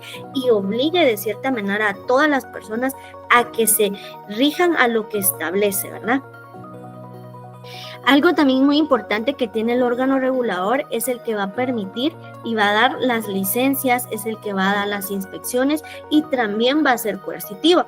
Por eso es que se habla de que el órgano regulador es el único que puede dar autorizaciones a personas individuales, personas jurídicas, para que realicen actividades que tengan que ver dentro del uso de energías nucleares o radiaciones ionizantes. Y también es el que está encargado de realizar inspecciones y de cierta manera ser coercitivo a través de las responsabilidades y sanciones que se puedan estipular dentro de las normativas, ¿verdad? Que permita que las personas que trabajan dentro de este ámbito sepan que no solo van a ser inspeccionadas, y que si al no cumplir con lo establecido en la normativa puedan saber que hay sanciones, ¿verdad? Por lo menos en el caso de Guatemala, nuestra normativa, aunque es administrativa, también permite que esta haya una responsabilidad civil y también penal, pero muchas veces también las personas que trabajan en esta área desconocen que existe una responsabilidad más allá de que puedan quitarle la licencia, más allá de una suspensión parcial o total de su licencia, sino que también puede haber una sanción penal, ¿verdad? O también civil por daños y perjuicios que pudiera ocasionar, y esto va a depender también de cómo en cada país se haya establecido, ¿verdad? Ahora bien, cuando hablamos de las responsabilidades nucleares y protección frente a daños nucleares, pues en el marco del derecho nuclear nos establece estos 3 puntos, y si ven hay uno más abajito. ¿Por qué? Porque estos 3 primeros van directamente al uso de energías nucleares, ¿verdad? Y para ello se crearon convenios, protocolos que permiten, ¿verdad?, que cuando exista un accidente y alguna persona sufrió un daño puedan ser indemnizados, y cómo supletoriamente por los daños puedan ser estas personas ahí sí que indemnizadas, y poder por lo menos, quizás si se perdió la vida de una persona, sé que no podemos regresar la vida de la persona, pero puede dársele algún monto, ¿verdad? Que esto va a hacer que la persona no compense la pérdida de una familiar, pero pues es una indemnización que se pide, ¿verdad? Y que es parte de, si en esto también pudiera caer en bienes, ¿verdad? Porque también se ha dado la destrucción de algunos bienes por algunos accidentes. Entonces eso es importante que sepamos. También está el Convenio de París y Protocolo Común y Convención sobre la Indemnización Supletoria también de daños. Y esto también, ¿en qué nos permiten estos convenios, estas legislaciones? Es lo que permite que se pueda tomar en cuenta que cualquier persona que pudiera haber sido sobreexpuesta, que hubiera sido afectada por el mal uso de las radiaciones ionizantes, por el mal uso de las energías nucleares, estos sepan que puede haber una indemnización y que existen convenios sobre los cuales nosotros como juristas podemos respaldarnos, porque parte de estos convenios, muchos de los países que utilizan energías nucleares están adheridos a ellos. Entonces esto también nos permite a nosotros poderlo llevar a la práctica.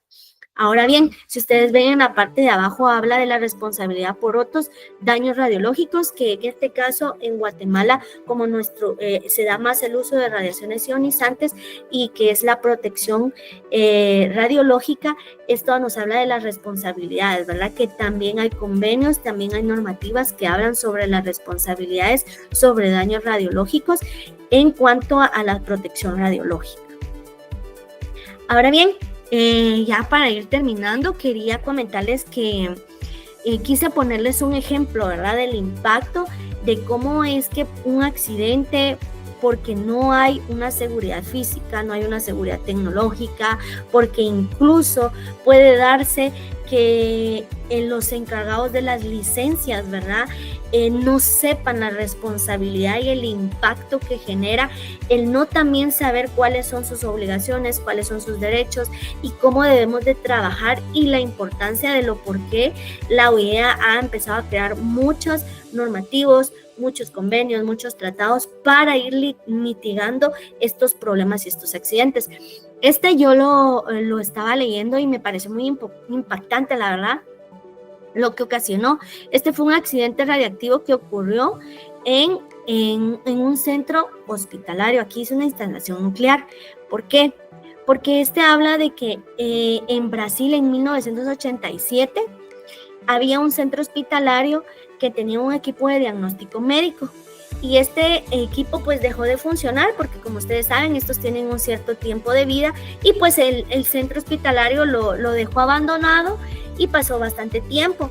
Nunca informaron, asumo, que ya no estaba activo. Eso no se sabe cuando uno lee esta información.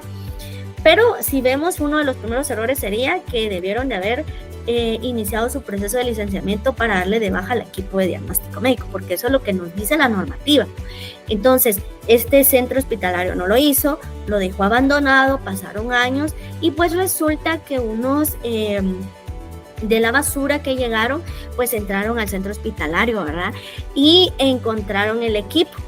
Y ellos dijeron, bueno, como les dijeron, pueden desarmarlo y todo. Ellos lo desarmaron, y si ustedes ven en la parte de abajo donde dice 120 kilos, ahí se encontraba la fuente de CISO, si eso creo que es, y estaba dentro. Ellos se lo llevaron y lo desarmaron.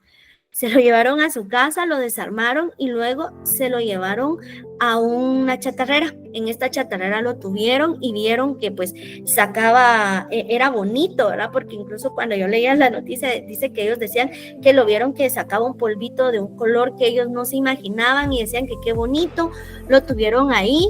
Y incluso lo fueron como haciendo pedacito, ¿verdad? Y hubo uno de ellos que se lo llevó a su casa. En el transcurso del tiempo que ellos se habían llevado a la chatarrera, habían pasado unos días, como 2-3 días, y estos dos personas que se lo habían llevado y se lo llevaron a la chatarrera empezaron a tener vómito, diarrea, se les hincharon las manos y fueron al hospital. Y pues en el hospital les decían que esto se debía a que puede haberse una reacción por algún alimento, algo. Pero pues ellos se regresaron a su casa y pues siguieron, ¿verdad? Incluso hablan de que cortaron de un tamañito, era de un tamañito de un arrocito, y pues vieron que se acabó ese polvito, ¿verdad? Entonces les llamó tanto la atención que uno se lo llevó a su casa, y cuando se lo llevó a su casa, lo puso en su mesa de donde comen. Y pues él tenía una hija, su esposa, y como vieron que sacaba un polvito, lo empezaron a raspar, y dice que incluso la niña lo tocó y siguió comiendo. Otros se lo echaron en el cuerpo porque tenía un color como extraño, ¿verdad? Y entonces ellos les recordaba como el carnaval. Incluso hubo gente que se lo puso en la piel, y como era tan bonito, llegaban vecinos, personas a verlo, ¿verdad? Entonces, sin imaginarse, posteriormente, a los 10-15 días, se empezaron a poner muy mal nuevamente, y cuando se dan cuenta, ya no solo eran ellos dos, sino habían más personas que estaban presentando los mismos síntomas. Cuando ya el hospital encargado de Giojina de Brasil ya se dan cuenta que esto hubo una exposición, pero justo en ese momento, días antes, la esposa del señor le pareció raro y creyó, ella sin saber, ¿verdad? Se llevó esa fuentecita, la envolvió en una bolsita y se la llevó a un hospital normal, y les dijo, miren, fíjense que esto estaba en mi casa, y lo dejaron, y como los del hospital no sabían, lo guardaron y lo fueron a meter, ¿verdad? A un archivo o algo, y ahí estuvo. Cuando ya se empezó a dar la noticia de que había muchas personas que estaban presentando estos síntomas, y el hospital que estaba tomando en cuenta todos los casos, ya dio una alarma de que esto ya no era algo de alimentos, sino que era una exposición de radiación. Empezaron a preguntarle si la señora, esposa del señor que había llevado a su casa, contó que lo había llevado a un hospital y que lo había dejado. Inmediatamente ellos llaman, se comunican con todos los que son encargados de resguardar, ¿verdad? Y de controlar y hacer el protocolo para verificar. Envían al hospital y va uno de los que lleva su detector, y no sé si estoy mal, eran 80 metros y el detector empezó a sonar de que estaba habiendo una sobreexposición, ¿verdad? Y era demasiado, y él creyó que no, ¿verdad? Que estaba mal, fue por otro, y ese mismo volvió a sonar. Entonces cuando él ya les preguntó, hicieron todo, era el proceso para poder agarrar nuevamente esa fuentecita que se habían llevado, y pues ya hicieron el protocolo y todo, pero para eso 110,000 personas fueron evaluadas porque presentaron síntomas, y cuando hicieron todo el examen se determinó que 249 personas habían presentado niveles significativos de material radiactivo, o sea que habían sido expuestas. Lo impactante de esto es que se destruyó la chatarrera, se destruyó la casa, se destruyeron casas que estaban alrededor de la casa donde estuvieron la fuentecita, y también habla la noticia que hubieron animales expuestos, materiales, todo lo que pudo haber estado expuesto fue destruido.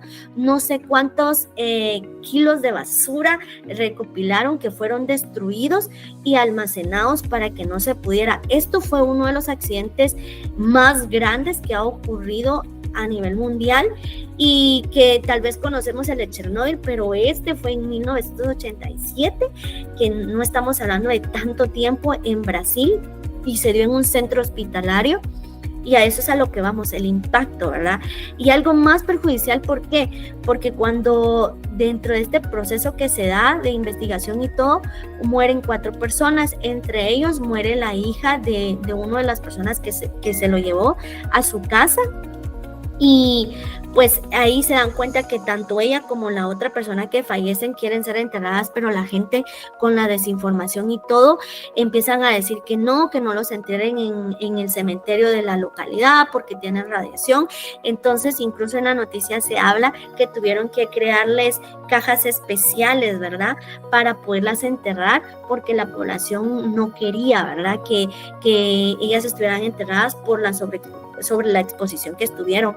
Entonces, este es un ejemplo que puedo darles que pasó en Brasil, no estamos hablando de muchos años, y se dio por un centro hospitalario. Entonces, esto es la importancia de lo que hablamos cuando el derecho nuclear nos hace referencia de la importancia de que hayan estas 3 S, bueno, en los 4 pilares, porque también habla una responsabilidad civil. En la noticia se habla que cuando se hizo la investigación y que ya se llevó en el marco legal, fueron, si no estoy mal, 6 personas del centro hospitalario las responsables, y fueron detenidas por homicidio.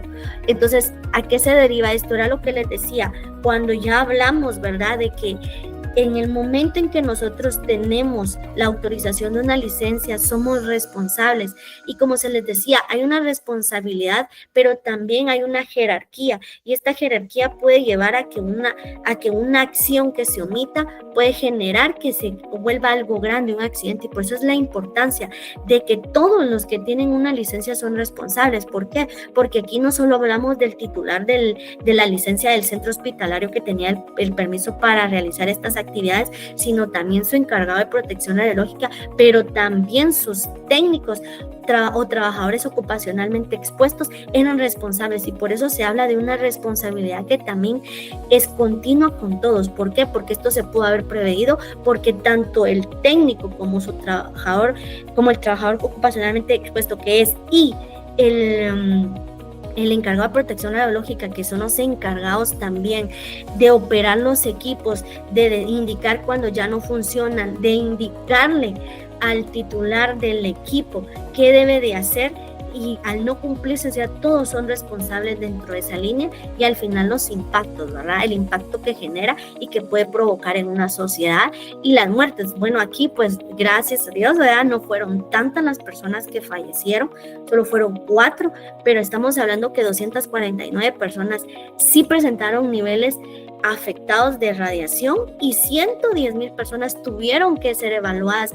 Incluso hay testigos que vivieron de estos 249 donde decía que pasaron por meses en donde se tenían que bañar todos los días con vinagre, se tenían que cambiar la ropa cada cierto tiempo, no podían ver la televisión porque esto se volvió un caos, ¿verdad? Y esto puede pasar en nuestros países y eso es de lo que trata también la cultura de protección radiológica, es evitar, ¿verdad? ¿Por qué? Porque algo tan simple en nuestros países que se da, por lo menos en Guatemala, en cada ciertas zonas hay una cantidad de hospitales que tienen equipo de diagnóstico médico, pero que si no cumplen con estos requisitos y estos equipos son desechados, llegan a chatarreras, pueden ocasionar esto, ¿verdad? Entonces, esa es la importancia de tomar en cuenta el por qué el derecho nuclear busca, ¿verdad?, la seguridad física, la seguridad tecnológica.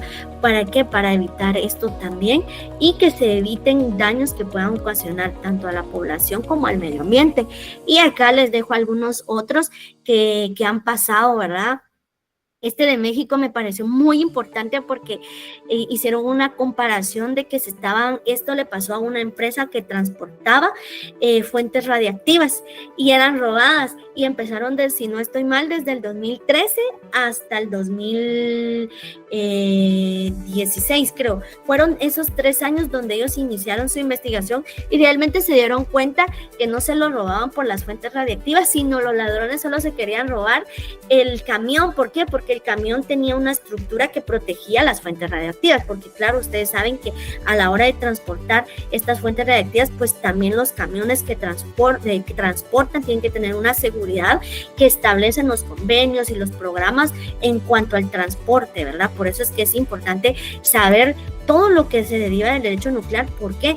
Porque al final vemos que en nuestro entorno se está dando esto, ¿verdad? Se pasan y muchos no saben.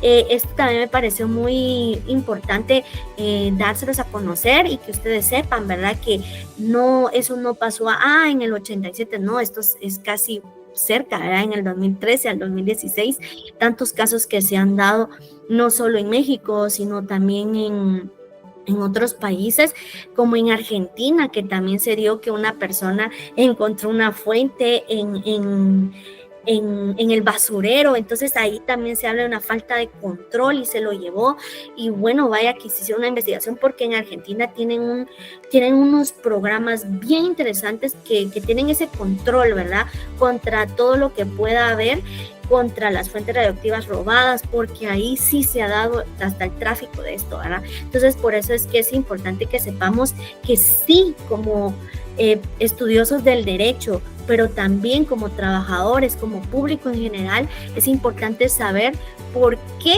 existe un derecho nuclear y cuáles son las pautas y qué es lo que debemos de buscar a través de una cultura de protección radiológica. Así que yo les agradezco mucho. Gracias, Karen. ¿Hay alguna duda? Ahí hay unas preguntas en el chat. ¿Puedes? Sí, hay una. Han hecho una serie de preguntas que, bueno, vamos a proceder a leerlas. Raúl Villalta nos pregunta: ¿qué tan vinculantes son los lineamientos de la OIEA, dado que cada país soberano tiene la potestad de legislar y elaborar sus propias? Asimismo, se pregunta si su país, que es Venezuela, al ser firmante del Tratado de No Proliferación de Armas Nucleares, cede parte de su soberanía a organismos internacionales como la ONU, OIEA, etc. Bueno, para empezar, en la primera, si no estoy mal, es que me hizo 3 preguntas en la misma, ¿verdad? Ese fue Germán Alfaro. Empecemos con la primera. Ok. Pregunta: ¿cómo se aborda legal y políticamente la difusión de la información errónea o alarmista sobre los riesgos radiológicos? Bueno, la verdad es que recordemos que es importante, y ese es uno de los principios del derecho nuclear, ¿verdad? La transparencia y de la información, ¿verdad? Pero esto también se deriva tanto del Estado miembro como su órgano regulador, el que tiene que crear esa también relación con el público, pero también con los trabajadores. ¿Por qué? Por lo menos yo puedo hacer énfasis en mi país, ¿verdad? Que hemos tenido un órgano regulador que ha estado muy apartado, ¿verdad? Y no ha tenido ese interés de generar esa cultura de crear programas. Entonces va referente a lo que él dice, ¿verdad? ¿Cómo podemos hacer realmente como nosotros, si trabajamos en esta área? Parte de lo que nosotros nos competiría es exigir también al órgano regulador capacitaciones, pero también la OEA tiene esos programas y como son gratuitos también los tienen en línea. Entonces son muchas formas con las cuales nosotros podemos generar e informarnos, porque prácticamente a veces los órganos reguladores pues no están interesados, o es tanto lo que tienen que hay ciertas situaciones en las cuales no toman el interés, ¿verdad? Ok. También pregunta, ¿qué mecanismos existen para promover una comprensión precisa y equilibrada de la evidencia científica en la opinión pública? Bueno, como recordemos que realmente esto va a derivar dependiendo según la situación en la que estemos, ¿no? Yo puedo dar un ejemplo en el caso de lo que habla de una compensación, ¿no? En Guatemala, hace poco pasó un accidente en un centro hospitalario donde una persona que iba a ser tratada por cáncer de útero. El técnico tuvo un error y pues la persona realmente fue sobreexpuesta en otra área que no debía, y sucede que por lo menos en Guatemala, ¿verdad? Que no hay una normativa muy establecida. El ente regulador desconocía sobre esto. ¿Por qué? Porque el centro hospitalario tampoco le interesaba que se supiera. Las partes interesadas, el abogado que asistió a la parte afectada no tenía conocimiento, se fueron bajo la vía penal, pero el problema es que determinaron un delito que no era, y esto hizo que la persona que había realizado esta acción errónea y que tenía una responsabilidad no fue sancionado ni siquiera administrativamente. Entonces, como la pregunta va más allá de eso, ¿verdad? ¿Qué tanto en nuestra normativa? O sea, es importante saber que nuestras normativas ya están establecidas, ¿verdad? Y qué es lo que nos permite. Aquí hubo una falta de conocimiento por parte del abogado de la persona, pero también en este caso que era el Ministerio Público, de evaluar y determinar. O sea, había un desconocimiento y esto hizo que ni siquiera se pudiera hacer una comparación, pero en otros países, por lo menos en Venezuela, yo hace poco tuve conocimiento de un abogado que le hablaba que en su Código Civil sí estaba establecido incluso la responsabilidad. Entonces ya es meramente que según cómo en cada país esté establecido y qué dicen nuestras normativas, porque recordemos que están las constitucionales. Entonces si está en la constitucional, si la tenemos en una normativa ya como nuestro Código Civil, Código Penal que lo establece, sobre eso podemos irnos, pero va a depender de nuestro país, ¿verdad? Hablaba también de que no tanto vinculantes y sí vinculantes, ¿verdad? Excelente, sí. Me aprovecho para recordarle a los conectados que si tienen sus dudas, que aprovechen ahorita de escribirlas por el chat para que las podamos responder antes de que acabe el seminario. La otra pregunta es, ¿podría la psicología forense aportar conocimientos útiles en la investigación de accidentes radiológicos o posibles negligencias en la protección radiológica, analizando los factores humanos y organizacionales que contribuyeron al incidente? Sí, de hecho eso es algo que es una pelea constante, ¿verdad? Que ahí sí que todos los que estamos dentro de este ámbito deberíamos de sugerirlo, por lo menos acá, como en este caso que yo les decía de este centro hospitalario donde la persona fue irradiada en un área donde no era. En Guatemala el ente encargado de esto es el INASIF, y pues ellos, se supondría que ellos, que son el ente que deberían de investigar y todo y determinar, no saben sobre esto. Lo ideal sería que sí debería. ¿Por qué? Porque esto permitiría determinar si hubo una negligencia o qué sucedió, ¿verdad? Porque también recordemos que dejemos aparte que fuera propio porque un humano, un trabajador tuvo un error, sino también porque el centro hospitalario no le hizo un control de calidad al equipo, y esto hizo que también se tuvieran que hacer más imágenes y la persona estuvo sobreexpuesta más o los niveles de radiación no están calibrados. Entonces todo esto va generando diversos efectos y sí entraría dentro de y debería de ser tomado, que esto es una lucha que se va teniendo, ¿verdad? Porque realmente el derecho nuclear es muy joven y si lo vemos en nuestros países pues va apenas implementándose. Por lo menos en Guatemala solo tenemos lo que es el uso de la seguridad en protección radiológica, ¿verdad? Entonces sí va a cambiar dependiendo cada país, pero sí sería lo ideal y ayudaría a tener un mejor respaldo también y fundamento de qué pudo haber sucedido, ¿verdad? Y la consecuencia de la sobreexposición. Muy bien. Raúl Villalta pregunta, en su opinión, ¿cuáles son los países de la región que están más adelantados en materia de legislación asociada al uso responsable de la energía nuclear? Y más importante, sí, ¿cuáles están más retrasados en este sentido? Tengo más conocimiento de quiénes están más avanzados y la verdad que es Brasil, es uno de los países que está muy avanzado en normativas legales. También, si no estoy mal, Argentina es uno de los que también tiene muy avanzada la normativa.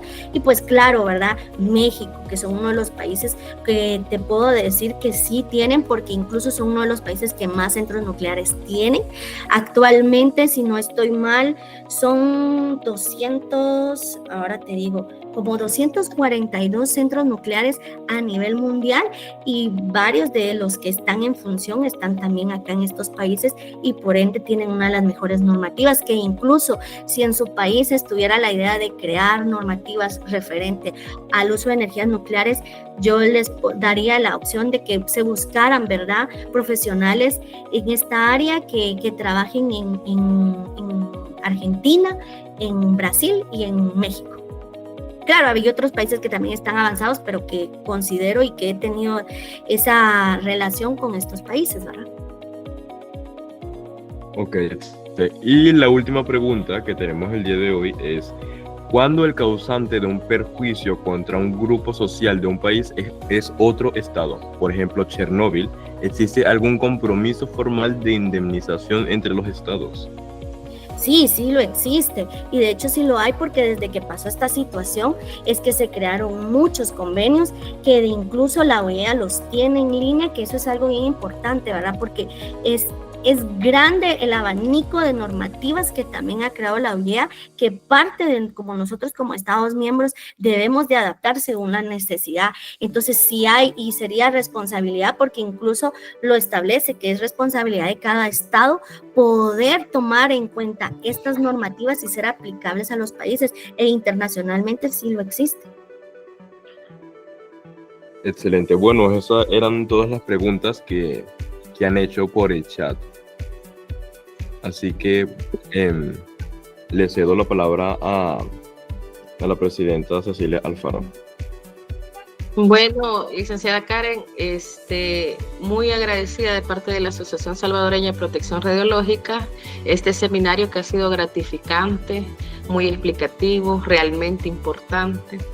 Estamos en constante actualización con todos los temas referentes a las radiaciones ionizantes.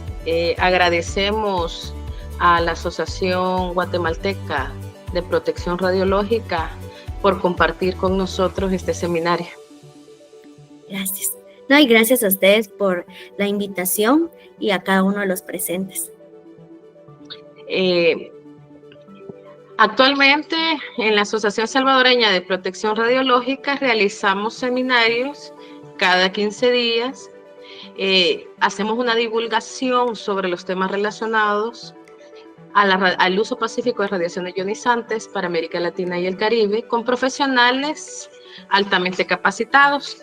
Les hago una atenta invitación de parte de ASPR para el siguiente seminario dado por el magíster Daniel Vaca de Colombia, que nos va a hablar sobre el rol del físico médico en radioterapia.